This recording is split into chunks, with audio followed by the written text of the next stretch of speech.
Mas paiigtingin pa ng pambansang pulisya ang kampanya nito laban sa guns, goons at gold o 3Gs na sinamahan pa ng F of fake news. Sinabi ni PNP Chief General Romel Francisco Marbil na habang papalapit ang 100 days bago ang araw ng eleksyon, mas tututukan ng PNP ang 3Gs and F upang masiguro na maayos, mapayapa at may kredibilidad na eleksyon.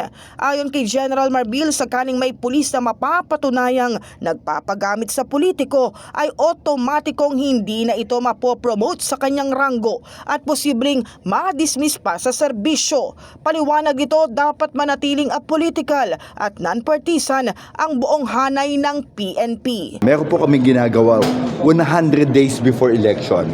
Ang sabi ko nga, dun dating old school natin, no? 3Gs, guns, goons, and gold. Of course, kaya mo kontrolin yun. Kaya may dinagdag kami sa goons. Ang goons, sinama na namin yung mga pulis na magiging political.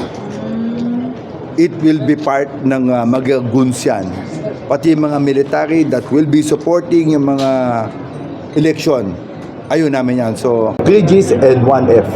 Guns, goods, and golds, and fake news po ang preparation po namin. Samantala, makikipagpulong din ang PNP sa COMELEC upang maipatupad ng maayos ang kampanya laban naman sa fake news na ipakakalat ngayong panahon ng eleksyon.